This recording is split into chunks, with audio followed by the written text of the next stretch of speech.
नमस्कार दोस्तों राजनीति की पटकथा भी फिल्मी पटकथा से कम नहीं होती। जैसे अच्छी फिल्म, अच्छी सस्पेंस थ्रिलर खास करके हर सीन में नए राज खोलती है, नया ट्विस्ट होता है, आपको सोचने पर मजबूर करती है। उसी तरह राजनीति में भी आए दिन नए नए चैप्टर खुलते हैं और नए चैप्टर में नए राज खुलते हैं। नई कहानी, हर कहानी हर बार नया रूप लेती दिखती है। और देश की जो इस वक्त राजनीति चल रही है उसमें तो इस तरह के पन्ने रोज ही खुल रहे हैं और हर बरके में नया कुछ देखने को मिल रहा है।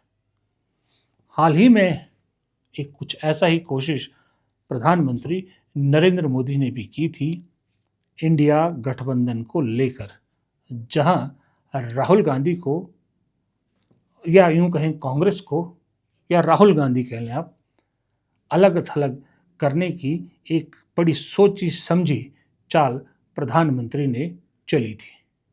और ये इसलिए प्रधानमंत्री ने किया क्योंकि प्रधानमंत्री को उससे पहले भनक मिल चुकी थी कि इंडिया गठबंधन में कुछ लोग हैं जो चाहते हैं कि राहुल गांधी के हाथों से लीडरशिप निकाल के किसी और को दी जाए। सब ने अपने अपने नेताओं के नाम लिए। हालांकि ऑफिशियली राहुल गांधी इंडिया गठबंधन के नेता नहीं है, ना इंडिया गठबंधन का कोई दफ्तर है, ना कोई ऑफिस बेरर है और ना ही कोई ऐलान किया हुआ नेता है। लेकिन क्योंकि वो लीडर ऑफ अपोजिशन है, सबसे बड़ी अपोजिशन पार्टी के नेता हैं, इसलिए उन्हें मान लिया जाता है।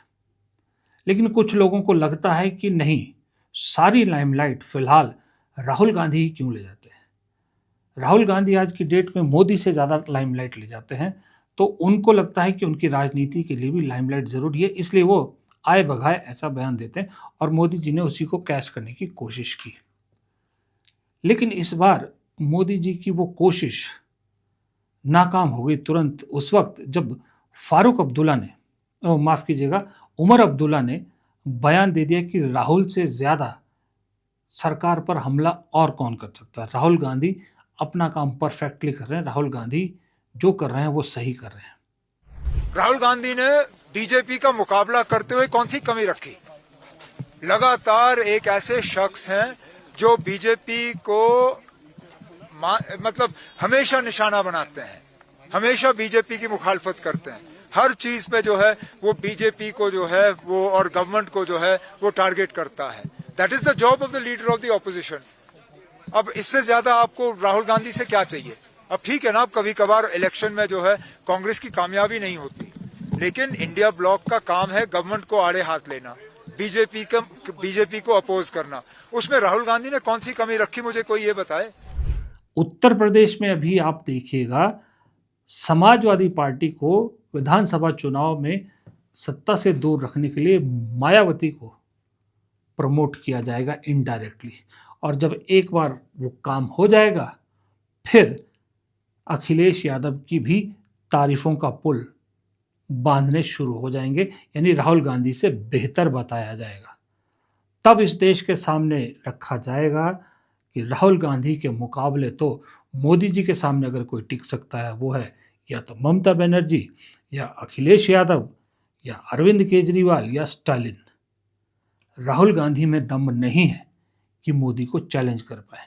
ये कहानी का अगला चैप्टर मुझे लिखा हुआ दिख रहा है, ये फोल्ड होना है।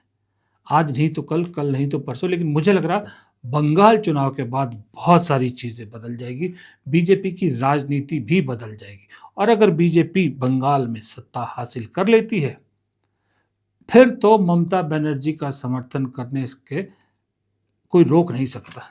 और वहाँ भी दो ऑप्शन है, अगर ममता बनर्जी हारती हैं, बीजेपी वहाँ सत्ता में आ जाती है, ममता बनर्जी कमज़ोर हो जाती हैं, तो फिर स्टालिन तो है ही।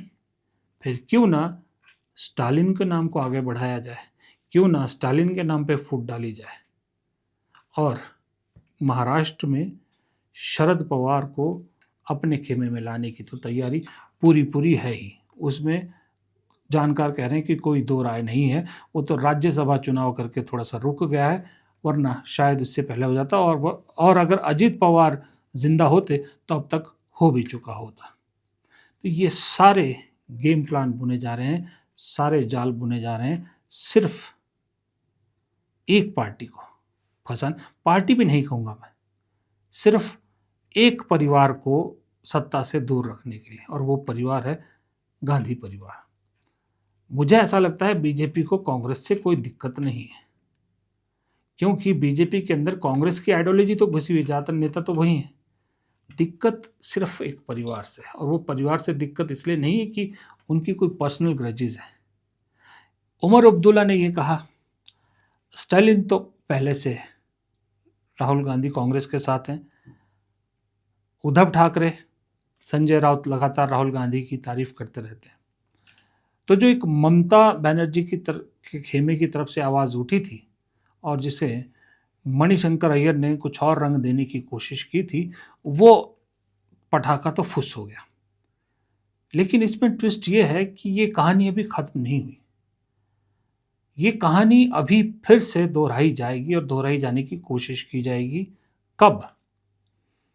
ये जो बजट सत्र का अगला से वो है भाग है उसमें, और उसके बाद जब बंगाल के चुनाव निपट जाएंगे। बंगाल के चुनाव निपटने पे बहुत कुछ डिपेंड करता है।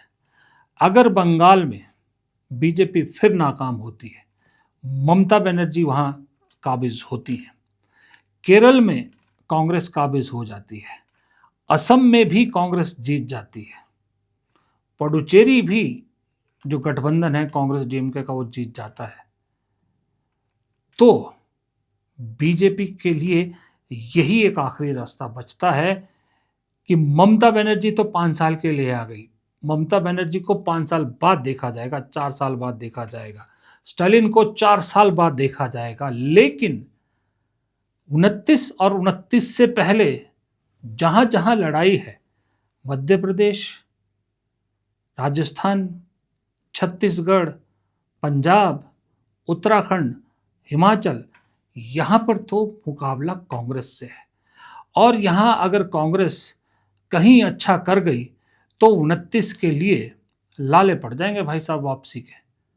इसलिए बेहतर है कि कांग्रेस को अलग थलग कर दो, अकेला कर दो, कांग्रेस को इस हाल में पहुंचा दो कि जो गठबंधन में रीजनल पार्टीज है उनका कोई वोट जा ही ना सके, यानी विपक्ष का वोट बांट दो। कांग्रेस कमजोर तो 29 का रास्ता साफ हो जाता है। इसके लिए चाहे ममता बनर्जी को सपोर्ट करना पड़ जाए, ठीक है। बीजेपी के अंदर से ये खबरें चलवाई जाएंगी कि Mamata Banerjee is more suitable than Rahul Gandhi to lead India गठबंधन। ममता बनर्जी राहुल गांधी से ज़्यादा मजबूत नेता है इंडिया गठबंधन को लीड करने के लिए। 29 के लिए नैरेटिव बनाया जाएगा, मंजूर है। जैसे कि पंजाब में कांग्रेस को सत्ता से दूर रखने के लिए बीजेपी को केजरीवाल की आम आदमी पार्टी को रिपीट कराना भी मंजूर है। गुजरात में कांग्रेस को दूर रखने के लिए आम आदमी पार्टी को कुछ सीटें जितवाना भी मंजूर है। उसी तरह से ममता बनर्जी भी 29 में कांग्रेस को सत्ता से दूर रखने के लिए बेहद ज़रूरी है और मजबूरी है बीजेपी की। क्या राहुल गांधी ने, प्रियंका गांधी ने, सोनिया गांधी ने कभी अनुराग ठाकुर के बारे में कुछ घटिया बात बोली? निशिकांत दुबे के बारे में कुछ ऐसा वैसा कुछ कहा? क्या गिरिराज सिंह के बारे में ऐसा कुछ कहा? या जितने भी बीजेपी के जो नेता हैं जो गांधी परिवार पर लगातार निशान लगाते हैं, इनके बारे में कभी कुछ नहीं कहा। उसके बावजूद भी ये लगातार निशाना बनाते, यहाँ तक कि किरण रिजिजू तक, जिन्हें राहुल गांधी एक तरह से पसंद भी करते हैं क्योंकि वो भी स्पोर्ट्स में इंटरेस्ट रखते हैं, फिजिकली फिट हैं। राहुल गांधी को फिजिकली फिट लोग बहुत पसंद हैं। वो रिजिजू भी राहुल गांधी पे निशाना लगाते हैं, सिर्फ और सिर्फ इसलिए कि जो सबसे ऊपर बैठे दो नेता हैं उन्हें इस परिवार से नफरत है, क्योंकि इस परिवार के एक मुखिया ने कभी मौत का सौदागर जैसे शब्द का इस्तेमाल किया था मोदी जी के लिए। और लेगेसी वर्ड जो है इस परिवार की लेगेसी वो ख़त्म करनी है। वो चाहते हैं कि आने वाले वक्त में अगर इस देश का कोई सबसे बड़ा नेता गिना जाए तो उसका नाम हो नरेंद्र दामोदर दास मोदी। ये शौक है, इसलिए ये सब उस काम पे लगाए गए हैं। इसलिए मुझे नहीं लगता कि कांग्रेस से इनको दिक्कत है। दिक्कत सिर्फ और सिर्फ एक परिवार से, और उसको घेरने के लिए ये सारे आए दिन नए-नए जाल बुने जाते हैं, नए-नए तरीके अपनाए जाते हैं, जिसमें अब तरीका ये है होगा आगे कि राहुल गांधी को इंडिया गठबंधन के मेन चेहरे से हटा दिया जाए, मोदी के सामने किसी और को खड़ा कर दिया जाए। फिलहाल इस वीडियो में इतना ही।